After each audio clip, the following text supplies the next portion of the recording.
You have landed on planet EDM. With transportation provided by Cube World Media. Come explore a place where the difficult takes a day and the impossible takes a week. Your one-stop shop for live media, events, and music.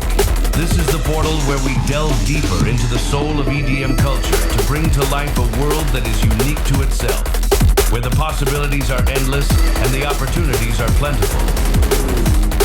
Welcome. You have now entered the matrix of Cube World Media. Here is your host, Kevin Maxwell. So, Ron Cutlip, it's so good to get to speak with you today. We appreciate the time that you've taken. And I see you're donning Houston rodeo gear, which is really appropriate, obviously, this time of the year. Here we are in Houston, and it's big rodeo season. Correct. So now, to begin with, I'm going to get more in depth to your background, but haven't you spent a lot of time helping the Houston rodeo, as I can see by your lifetime? Yeah, actually, I was still in the military when I got here. I had just left a Coast Guard assignment in San Francisco, taking out drug traffickers, and my next assignment from the Pentagon was go to Houston and command the Army Reserves and the National Guard. And I thought that was kind of bizarre because I'd never been affiliated with the other Army, the Reserves, and never ever seen them. And so we got here, and sure enough, I went down, I reported down to Old Spanish Trail, and there was a reserve unit there, and kind of funny story. I'll try to make it as brief as I can, but I arrived there after working with Navy SEALs and the Coast Guard, and that was Monday morning, and a soldier came up, half-dressed, long hair, and he had a key card, and he swiped the door at the Reserve Center, and he just said hello to me. And I said, hey, hold on, come here for a minute before the door closed. And I says, who are you, and how'd you get a key card to this, this federal aid, this facility? He goes, well, I'm a staff sergeant in the United States. Oh, no, you're not a you're not a staff sergeant. You're not in the Army. I said, if you were, you'd have a haircut like mine, be dressed like me. And I said, so you either go get yourself fixed up, or I'll call HPD and have you remove from government property. And I go, oh, yes, sir, I sure will. So he left, got a haircut, got his uniform all together, and came back. Of course, that did not win me any friends at all for the next few months until people got their stuff together. And it was like right after that, just a couple of months, we went into the Iraqi war and, went into Kuwait. Yeah. Well, that introduction actually gets exactly to the point that I was wanting to make and why we wanted to come over, and we appreciate your time today to talk to you. But knowing you now for some years and stuff, I always joke that when I see you, I actually see like 4 or 5 people. And I'm hoping we can expand on this and what I actually mean by that, because of all the many things that you've done and the many backgrounds you have. So if you don't mind, humor me and to everybody watching, why don't you give a little detail into the various things that you've done in your career, because it's been amazing. And even as I reflect back, it's kind of bizarre the way things have developed, and there was little forks in the road that got me where I am right now. Probably I know you do know this, but whether you remember or not, I was born and raised in France and spent my whole life in France as a young boy. My mom's French, and when I turned 18, basically I had no money, nothing to do, no job opportunities, no college or anything. So I had a little bit of money, and I literally threw a dart on a map of the United States, and it landed in Tallahassee, Florida. And so again, no relatives in the United States. I jumped on a plane with my little couple dollars that I had and landed in Tallahassee. Well, the good part about it, my brother did this the year before. He left France, and I don't know if he used the address of Tallahassee as a place of records, because you have to have one. And so he joined the Army, went to Vietnam, got seriously wounded, and so they sent him back to Tallahassee to recover. And so I used his little house as a place of reference. Tried to get a job that summer, speaking no English whatsoever, and walked to the mall there in Tallahassee, and some Army recruiter came out and said, hey, have you ever thought about the Army? And in broken English, I said, no, I've never thought about the Army, and next thing I know, he said, well, come on in here. And he said, hey, what would you like to do? And he goes, I said, well, look, I'm from France. I've spent some time in Germany with my girlfriend there. And he goes, how would you like to return to Germany as a military policeman? And since you speak German, you speak French and English, and okay, that will work for me very well. Because again, total stranger in the United States. So went through all the Army training, military police training, and went to Europe. Found my girlfriend, still there without a boyfriend except me. And we ended up spending a couple more years together, got married. And then DEA was looking to send agents to Germany to do what they call protect the force. And even though you have an army and you think an army can do everything for you, you still need people to protect the army. And that's what DEA was doing over there. So they put me in touch with Interpol, and they assigned a German policeman to me, a gendarme, a French policeman to me, an Austrian policeman, and myself. And we were a group of 4. And we went to wherever the military bases were, the U.S. Army. We had thousands and thousands of U.S. troops overseas. And wherever there is a GI around the world or whatever, it attracts certain elements of crime and whatever. And so, I mean, from drug traffickers to prostitutes, they seem to go wherever there's soldiers. So when we got there, again, working for DEA, but still in the military, I was totally undercover for 10 years. And for 10 years, we went to different places all over Europe, trying to find out what major drug traffickers there were, entertain them, get them to sell us drugs, and then we turned around and arrest them. If it was a German guy, I had Hans, the German policeman, with me, and he executed the arrest, put these people in jail. Or if it was France, I had Maurice with me, and he executed, the arrest. So after 10 years, things really started happening for me. I mean, we were taking down big dealers of hashish, which, if you don't understand, hashish is really synthesized marijuana. It's gone through a little process, and they can almost determine the potency of it from black hashish, which is super potent, to red, to other colors, which again correlate to the potency of the hashish. Uh-huh. And one of my last busts that I had, it was a group of military policemen that were trafficking narcotics. And I particularly zoned in on them, got everything together for a big drug bust that night. It went well, but they didn't arrest these military policemen right away, which they just don't do. When you get in trouble in the military, you kind of wait your court-martial, And so these guys turned everything around, and they were going to decide to take me down and my family, Maria, which you've met, and we had a baby at that time. Yeah. So when it got dangerous, it was no more fun or games doing drug trafficking, which is a really cool gig. Just staying out every night, drinking and entertaining potential drug dealers. It wasn't safe anymore. So they evacuated us back to the States, and my awards for doing all this stuff went through the Pentagon and general officers, and they go, you know what, I think he'd be a good leader. So the next thing you know, they sent me to the military academy after 10 years, and sent me to Ranger School, Airborne School, maybe a killer. Had to get a haircut, for the first time in a long time, and I started a whole different career. But the only thing that the military police thing, I was a special agent with the Criminal Investigative Division. This followed me every place I go. So, I mean, no matter what I did, it had a little tint of security, high level security with it. That's probably why I got this Coast Guard assignment, because they wouldn't send an Army captain out with the Coast Guard, right, to do take down drug traffickers, and it's a completely different world on the high seas. I mean, it's not like a back alley of Germany or France where I was used to and very comfortable doing taking down drug traffickers. You're jumping on a boat in the ocean, and the swells will bring their boat up here, your boat will be down here. You got to wait for it to come up again to throw a hook and climb up the ship.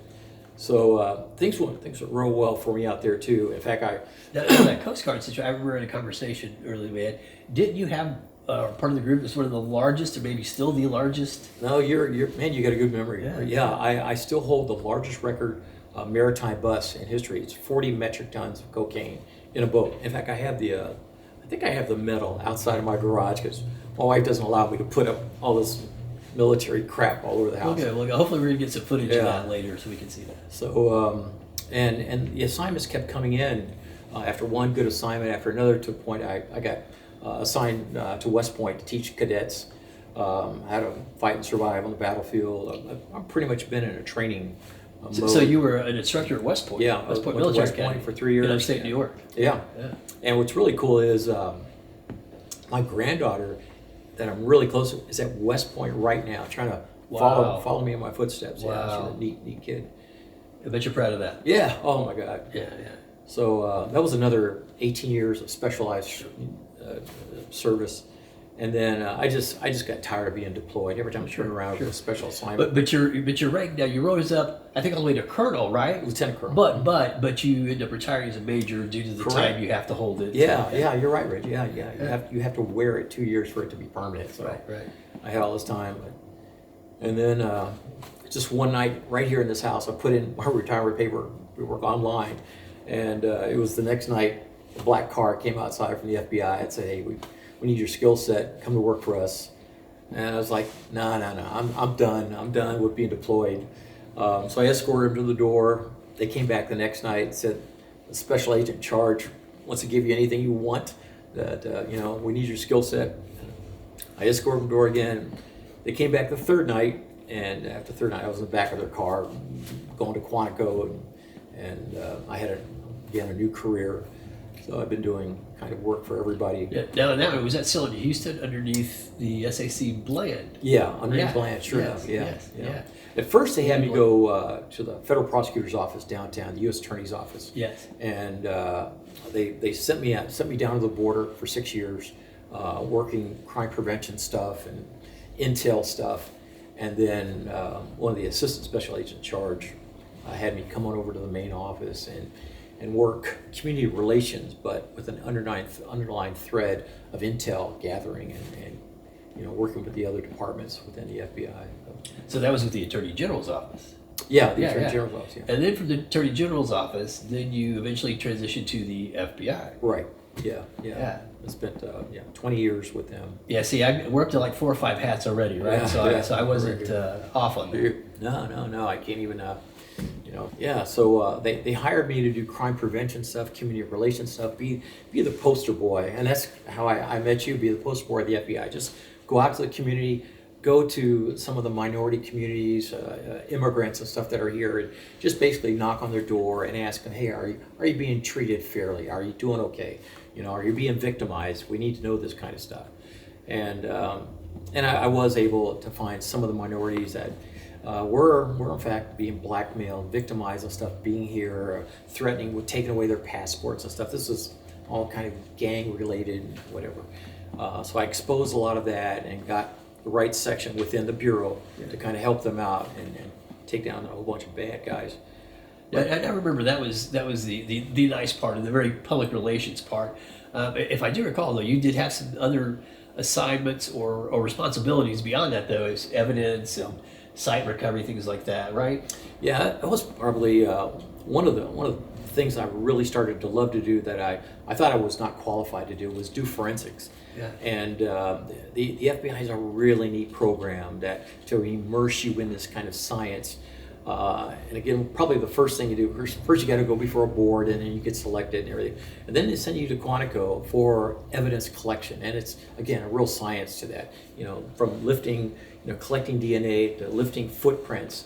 They even have a machine that's a scent collector, which I thought it was kind of pretty cool. But literally when we started going to bank robberies, right after the robber left, we had this little vacuum cleaner gadget, and it would suck in the smell of the robber.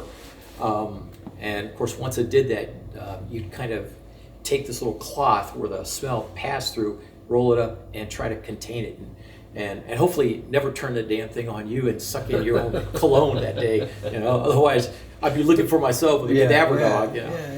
But the evidence collection thing was a neat thing. I mean, they send you to the body farm, which is out in Knoxville, Tennessee, for 6 months, digging up dead people every day. So you just think it's like making a salad in your kitchen. It's not a big deal, and the smell becomes just very common to you. You don't think anything about it. Wow. Ballistic schools, bomb schools. It's just one school after another. It was a real interesting time for me, and I kind of love to do it. But the bank robbery thing was pretty intense in that we have a lot of bank robberies, and I don't want to say the number and stuff. Sure. But we have bank robberies every day in Houston. It's so prevalent. It doesn't even make the news. I mean, from the guy on a bicycle coming in with a gun to a movie type of a bank robbery where he's got a mask of Richard Nixon, and he's got a car parked down the road about 5 miles, and he changes car, he changes mask, and whatever. You know, you're real sophisticated. Now, kind of switching gears just a little bit, but having gained all of this background, all these things, from some of the conversations we had, I remember you had a progression of your education and some of the different things that you studied. Well, could you give a range of all the different things as you progressed? Because you started out really just as an enlisted man, right? Yeah, enlisted man. I had no education whatsoever. I started going to night school during the military, having a baby, being deployed. It's been a real hectic time to try to gain my formal education. I finally finished enough to get accepted at the military academy to getting my master's up at Sam Houston. The FBI pushed me to do that. And once I got that, then they offered to pay for my PhD for $80,000. They paid for it. You know, I really owe them. Yeah. So you're a doctor. Right? Yeah. Got a PhD from them. They would. There was only one university in the United States, and it was at the Air Force Academy, Colorado Springs. Yeah, and it was Colorado Technical University that offered a PhD in Homeland Security. You know, the only one, and again, they would fly me down there every couple months. They required a 40-page paper every week, and so you've got your job and write a 40-page paper. It's like, especially, I was never a smart guy. To write a 1 or 2 page paper in high school was a big chore. Now you're writing a 40-page paper per week and turning it in, and it can't be plagiarized. It's got to be your own stuff. Yeah. Well, I remember our exchanges and things, and of course, I mean, you're very intelligent, but regardless of how you're humbly putting that.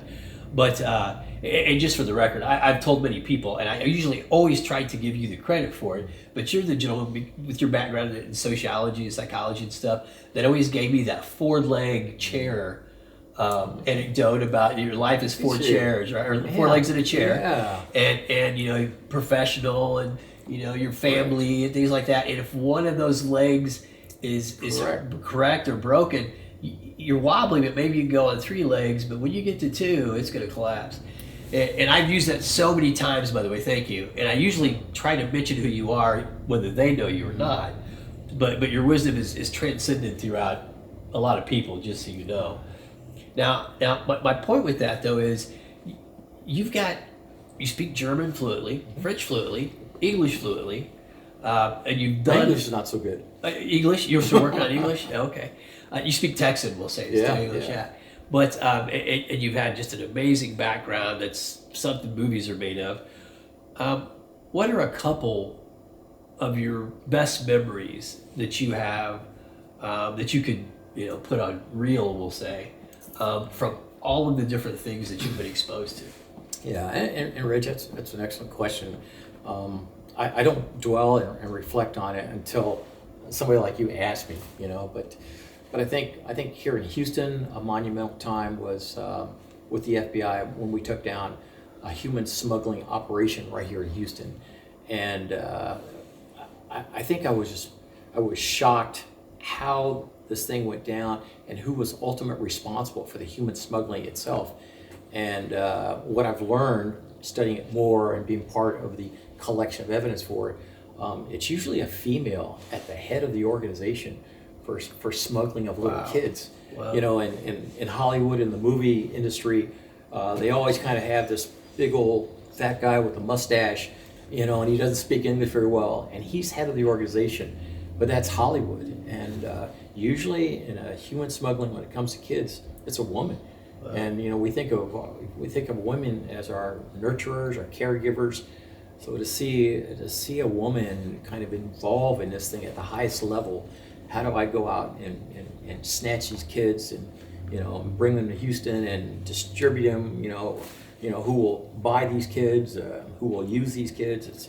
It was probably one of the high points of God, all your work culminating with something like this. Wow, you know, and you have a pretty good feeling, at the end of the day, when you take down somebody like this and have it right here in your hometown that this is going on. This is a major distribution hub for human smuggling from the border. Yeah. I that is pretty amazing. And again, thank you for all of your years of service in the military and law enforcement. For the people, since our chamber, the Intercontinental Chamber, you're familiar with it, and you've done many talks for us and worked with members and things, which we thank you. You've always been a great supporter of our organization. We have people on our board. We get to brag and say we have our own intel board. We have former military, but also people from different agencies, law enforcement, that help us and provide insight and background and things. So in your opinion, you've been able to do all these transitions. For some of the people that we assist with, what are some of the transitions or opportunities for them, in your opinion, after they transition? Houston, I found, is a big jump-off point for a lot of the SACs of the FBI, because of all the oil and gas and energy companies that need good, strong security, have global presence and things like that. So for people who are in the military or law enforcement, and as they transition to business, what would be some suggestions that you would have? Because we do intel, but we're a chamber, so we're primarily business focused. So what would be your suggestions? Does that make sense? Yeah, I see what you mean, and there's like multiple answers to this, but probably like for military people, once they get out, they have a hard time translating their military experience into the civilian component of it. I've worked with a lot of military guys. In fact, I actually do this on the side. I write their resumes for them. Wow. And because they'll put it in military jargon that nobody can understand. I was the battalion commander of a logistics operation for this amphibious assault organization. Okay, what does that mean in plain English? Yeah. The one thing it does, logistics is, in fact, providing beans and bullets and support to wherever you are. It could be for Halliburton down the street, or it could be for one of the oil companies. You are a main facilitator for logistics. It's a big deal. And if you could talk about that a little more in detail, our civilian component out here would understand it, and they would probably hire you. So you got to get somebody to translate your military resume to civilian resume. And I do that as a hobby. I've put a lot of people to work. Good. In fact, I probably, and even for the FBI, a lot of people think there's no place they're going to fit. Man, there's all kinds of, the FBI the FBI is very much like the military. It's a place of discipline. It's a place of uniformity. It's a place of yes sir, no sir, follow orders based on good intel. Man, corporate America loves people like that. And so again, I did 2 resumes last week of 2 people leaving the FBI. One's already been hired. It's only been a week. And the other one's on hold. The company wants them. Wow. And it doesn't matter if it's a support realm or an H's position. Again, if you can be very creative on your resume, it's the kind of thing I like to do. I guess it's based on a lot of these schools of just put these creative juices on paper and make it pop. People want you. You're in demand. Good. Now, again, I can't thank you enough for everything that you've always done to support our organization, and of course Houston and the community. I mean, there you are in rodeo gear, and to mention all your stories and things. So again, just on behalf of our organization, we thank you again for everything that you've always done. Is there anything that in our conversation that you would like to mention or talk about or discuss or anything before we close out our session? Shoot, no. Thanks for talking to me. I don't think I'm anybody special. You kind of always remind me of some of the things I've done, and I always can't believe you remember the story of the 4 legs on the stool and what they represent. You told that to me in a Bennigan's. Yeah, it's no longer existing, but I remember that conversation. I go to it all the time. Okay, well, why do I feel the way I am? Why am I depressed?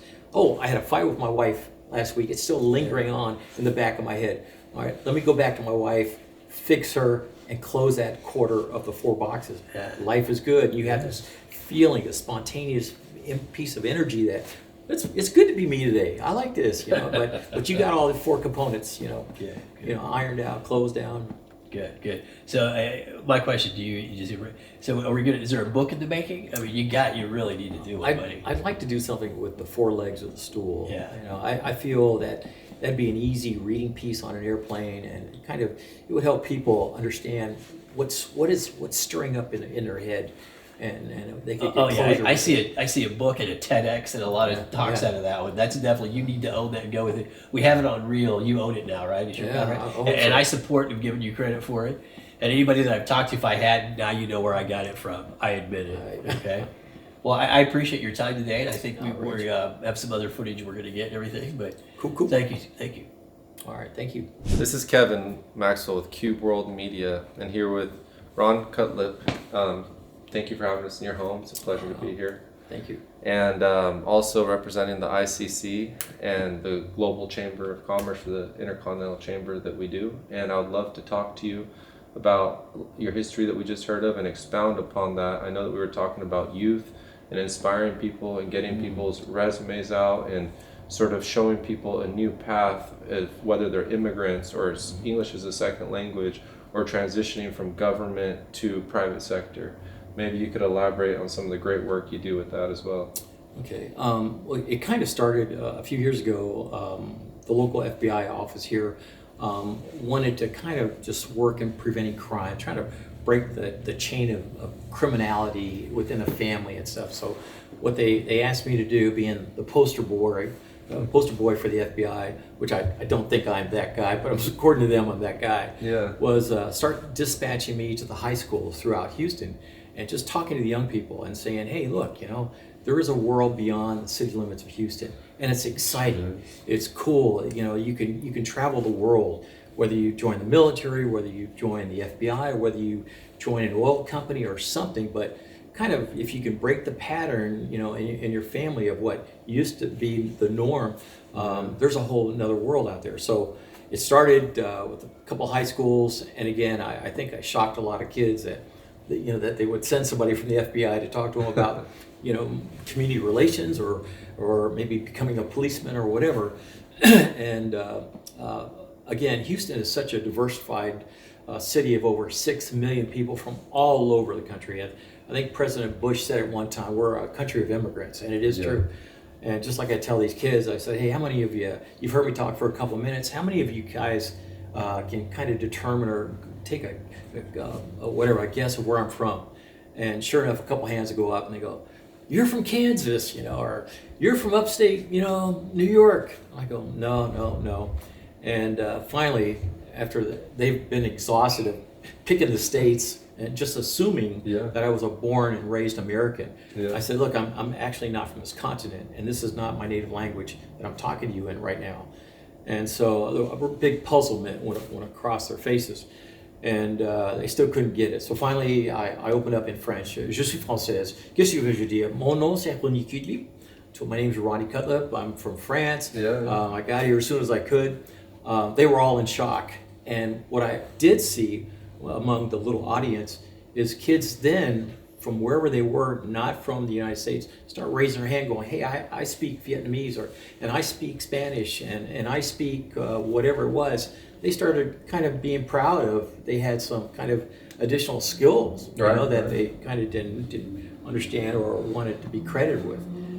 So I took that and went a little bit further to some of my military buddies that were getting out of the military and offered to rewrite their resumes so it was not in a military language anymore. It was a language that corporate America would understand what this guy's skill level was. And because it could scare someone right from corporate America reading super military tactical style. They may be like, I don't know about this. Absolutely. And the military has this thing of using acronyms and 5-syllable words to say just a couple things that corporate America says every day and kind of bottom line up front. And so I started doing it for free. Then I realized, hey, I could also make a couple dollars by doing it, and I enjoy it. Just being able to, like a guy like myself, it's very hard for me to write my resume because nobody likes to boast about themselves. And it's just kind of an unnatural thing. So once I could talk to the person for a little while, learn where they've been, what they've done, I could really skin that onion and tell what their skill set was, what they were good at, and then putting it on paper and kind of making it pop a little bit with some of those creative juices in it and making it a document that they said even, wow, is that me? That's actually you. Yeah, you shine another light on people, which is a great thing. That's something that I do too. My father comes from a military background in the Army, but I come from a corporate background. I was raised in corporate and business since I was a child. And so I see it's difficult. He who raised my other brother, military style, it's difficult for him to transition to corporate style life. So my little brother's come to me for mentorship in the business side of things. And I'm showing him a different way than, still the strict, the discipline, the lessons, the things you learn in the military, but transition that and to apply that to the work ethic and the corporate world and the verbiage that you have to. And he's seen tremendous success in the past year. So I can imagine if I do that for him, you must be doing stuff like that for a lot of different people. Yeah, I think, in the world of kind of re-employment, finding your next career, the military folks really have probably one of the hardest times. Right. Because again, it's a very disciplined organization to where you have no say in where you're going, what you're going to do. There's no incentives for extra pay or bonuses or 401. They don't have that kind of stuff. So their motivator a lot of times, and believe it's going to sound silly, but it's food. Serve your soldiers good food. Yeah. They'll do anything for you. A pat on the back is a big deal to a soldier. And camaraderie, right? Camaraderie, absolutely.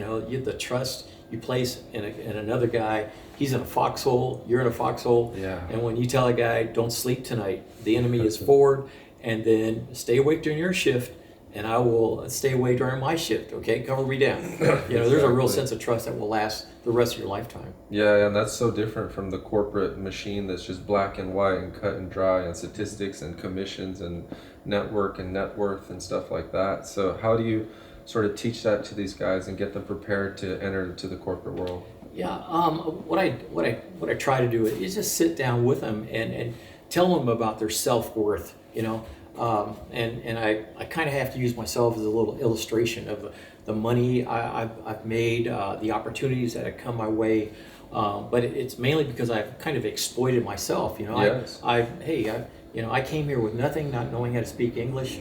There was really some obstacles I had to overcome. But hey, once I got it together, and they don't know it, but they're much more fortunate than I was. They already speak the language. They already have a lot of the education, a lot of experience.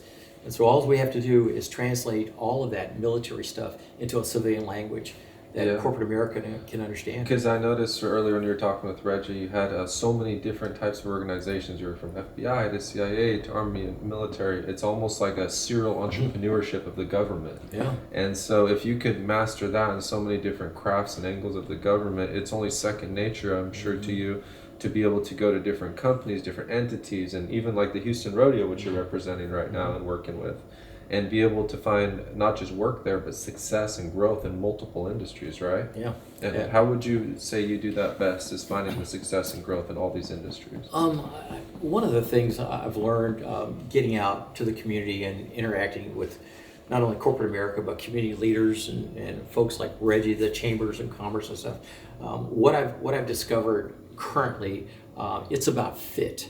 Whatever agency is out there, whether it be Halliburton or whether it be ConocoPhillips down the street, they want to bring you on. One, you're qualified, but two, can you fit with us? Right. Because they don't want to bring somebody that's just disgruntled, they haven't been promoted on time, they've got some issues. So I try to teach them about this word fit. You got to come in at a level and be ready to kind of take on the organization. Swallow your pride a little bit. These other people have been here longer than you have. And just try to get along. It's and they'll if you're in the military, they will respect you right away. Versus when I came in '72, people didn't really care or respect for the military. I remember being in San Francisco in my uniform at the airport in '75, and people came up and spit on me. Oh wow! That's after Vietnam War. Yeah. I was sitting there. My brother was in Vietnam. My dad was in Vietnam, and I just returned. And they walked up and go, "Hey, you killed babies." I haven't killed anybody. I just joined them. I'm not even from this country, and yet because I wore the U.S. Army uniform, they spit on me. And it's like, oh, I went crazy. People stereotype a lot, and the ignorance that they don't understand is why they do these things, as So that's a big thing with Cube World Media and the Chamber of Commerce. What we're trying to do is shine light on different backgrounds and empower the youth and empower entrepreneurship and leadership. And that's really what I preach a lot. So with what we do, we have started from a small company just a few years ago, and then now it's grown to multiple companies, inspired multiple entrepreneurs, young as well as older ones, trying to get transition from government roles to entrepreneurship. So I love to empower people and hear stories like this and how you do it and the types of mindset you have to go in there, because it's really psychology, right? And it's collaboration over everything. And if you could psychologize people in the right direction and have them collaborate with others, I believe that's the key to success. Yeah, and I think there's one more entity that my wife and I both share is every place we've gone, and Reggie knows that, we volunteer in the community. Volunteering where you can. My wife thought, since she didn't have a formal education, she wouldn't be of any value to the community. Well, every military assignment I had where she followed, she became the president of the Officers' Wives Club. This is a big deal. So right away, she had the ear to the commanding general being in the Wives Club. She became the president of the PTO right here where our children go together. She's very athletic, so she became a coach for girls softball, girls volleyball. And she brought that with me to West Point while I was teaching these little cadets to learn tactics and learn how to fight and survive on the battlefield. She was coaching sports for the female young cadets. Nice. So, keeping a good balance there. Keeping a good balance. Get part of the community. And yet she's still networking, making the connections for you, getting the ranks and the people you need together and all that. Absolutely. Which is essential for your success and her success too. Yeah, and it was kind of funny because every place she goes, she gets it quickly organized if it wasn't organized.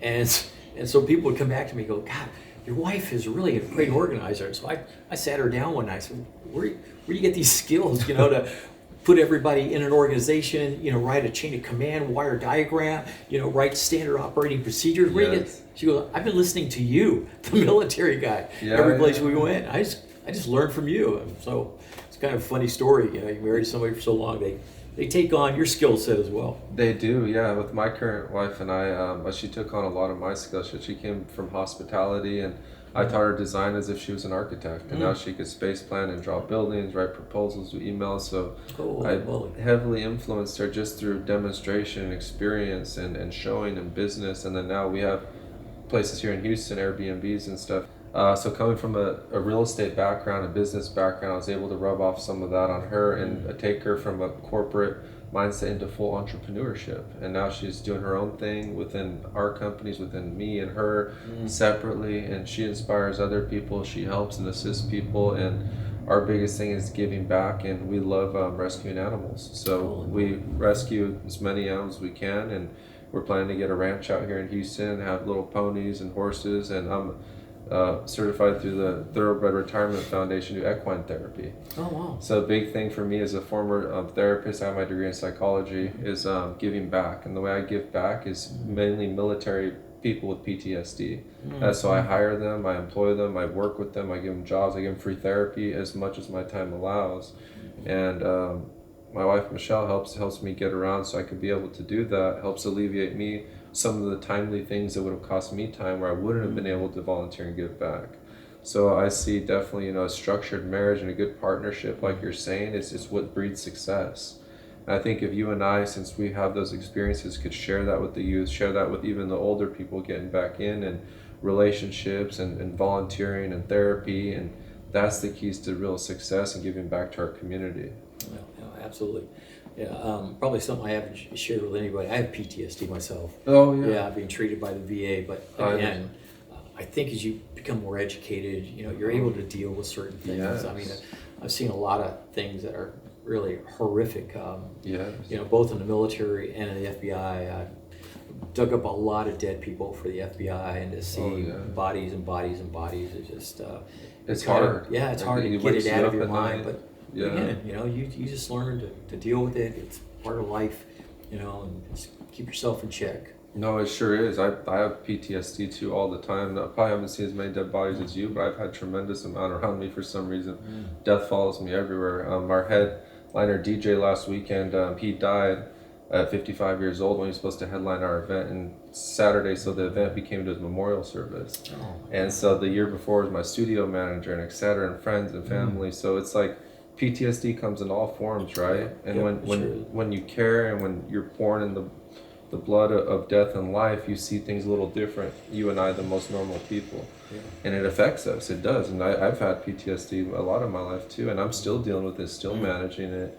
And it's hard, you know, but our biggest thing I think we could do to give back to people is show them that we can overcome those obstacles, and you can go through hell, high water, and come back and be even stronger and better than ever. And I see that a lot in you. You have that never give up attitude, that things could always be better, but they could always be a lot worse too. That's exactly right. Yep, I see that, and I appreciate that, and you know, and to be talking to you, and I think we could give a lot back with this documentary and film series we're making to other people that also are going through mental health, or also suffering from PTSD, anxiety, depression, all the things that weigh down heavy on us, especially people with combat experience or real world experience. And you know, that'd be the biggest give back I think we could do.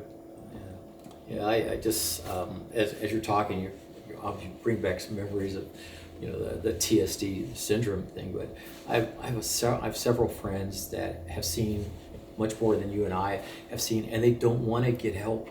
You know, they don't want to take the benefit that they've earned. There's a little money attached to it for combat veterans that really need help, and they have so much pride, they don't want to just open up, and it's a shame. Oh, it's so sad. You know, one of my head guys of Las Vegas, I was telling this to Reggie Gray, it's really sad for Justin. He's a Marine Iraq War veteran, machine gunner. He was in the thick of it, machine gunning everyone. He had such bad PTSD, he didn't take his medication. He kicked down the guy's door in the house, thought he was a child molester, tied him up with a phone cord, and called the cops on himself.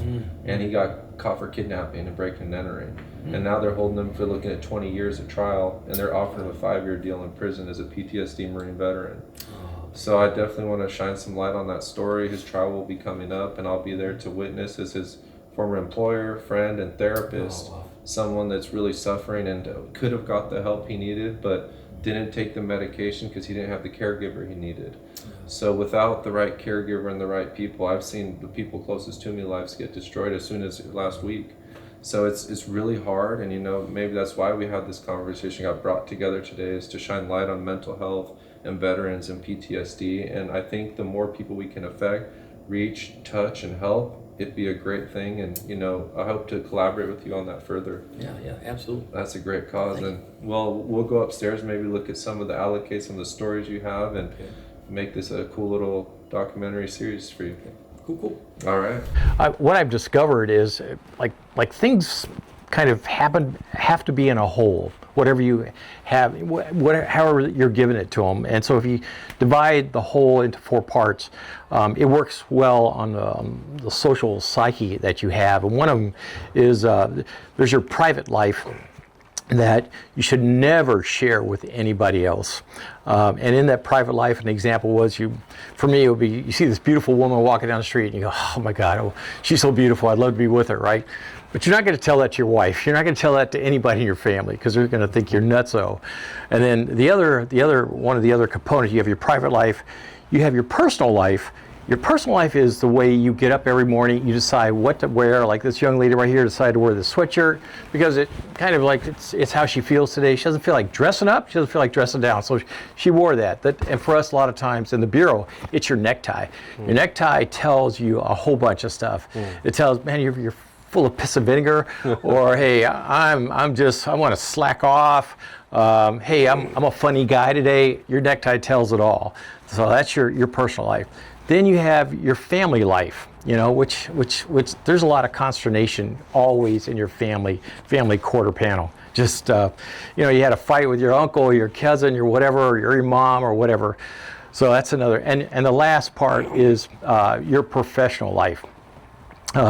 What you do for a living, you know, if you, and an example of that be you just didn't turn out the product your boss wanted, you know, like this pod thing that you guys do. It just didn't come across the way it should have been or whatever. So it's your project. So you and your boss got into it.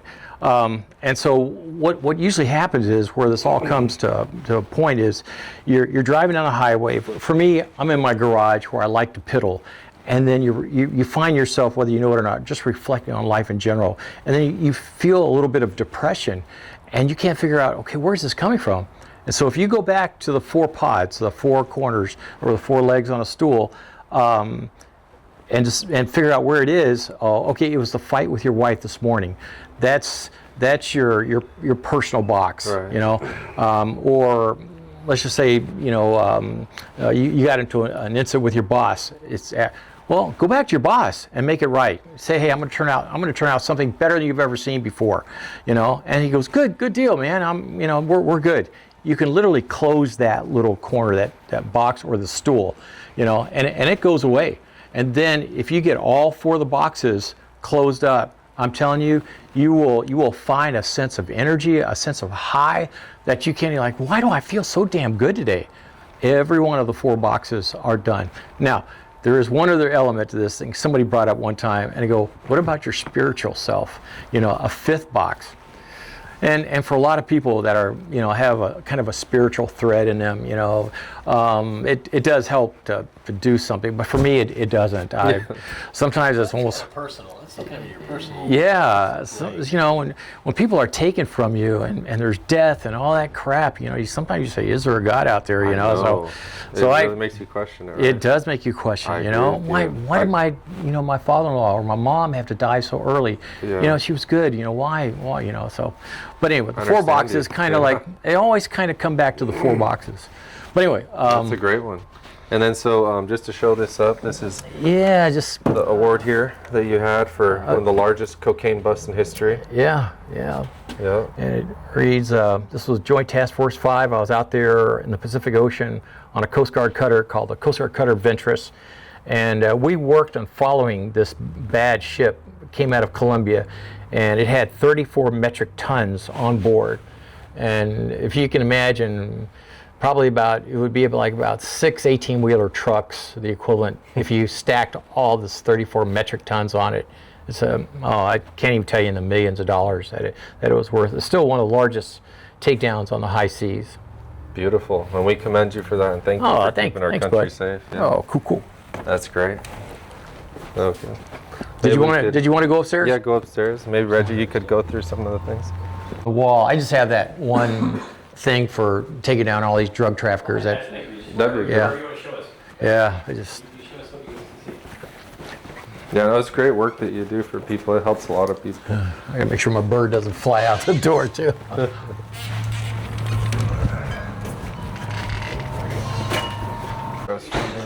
And that's my little buddy right there. He's what they call a pocket parrot, and he's a little badass. He's got a personality. Hey. All right, so this is my little office, or some people call it the war room. But to my front here, I just got some memorabilia stuff from the military. Right here, when I retired, the soldiers in my unit put this together for me, and I joined as a private and went all the way up to lieutenant colonel, and it's all the different awards. Just a picture up there. This was at Fort Benning, Georgia. This is the Command and Staff College for all infantry officers, senior infantry. And in the picture, if you look closely, I mean, we train a lot of officers throughout the world. They come to our military training. So you'll see officers from all over the place. Again, just another award from the military. This is a kind of a neat thing here if you belong to the FBI Evidence Recovery Team. Very scientific, very forensic. It's kind of a nice thing that they give you for digging up dead people and collecting evidence. This is my time working for the Attorney General's office. Just another plaque. Here's another set of my FBI credentials. Just again, more people have been good to me and just given me stuff when I've left. I was a paratrooper, wounded in combat. To the back of you is just some more things from the military. Being in Europe, this is a little thing from U.S. Army Ranger School. The symbol of the Army and the infantry is, of course, the bayonet, and that was my hat, and they gave me that. This was me at the military academy at West Point. This is a plaque as a company commander. This thing right here is the German Marksmanship Award. If you go to work with the German Army and you learn how to fire all their weapons and you score expert, they give you this little thing to wear on your uniform. And again, just a lot of trinkets from either the Canadian Mounted Police to the CIA, Coast Guard, Army, FBI, just different things. That's my granddaughter up there who's at West Point right now. She's saluting me. That's pretty much it. Pretty much it here. Got a lot of other things that I can't put on the wall because of it's still classified and secret stuff. So, and the military and also corporate America has gone a lot to giving out a coin if you do a good job. So these are coins from generals to people in political office, from everything Texas Rangers to ambassadors to the military academy, you name it. Well, even the Chinese military have given me awards. Actually, this came from the superintendent of the Chinese police department. It's kind of a neat little jewel. That's cool. But that's pretty much it. Again, have more stuff, but I can't change my wife's decor in the house and put this stuff up.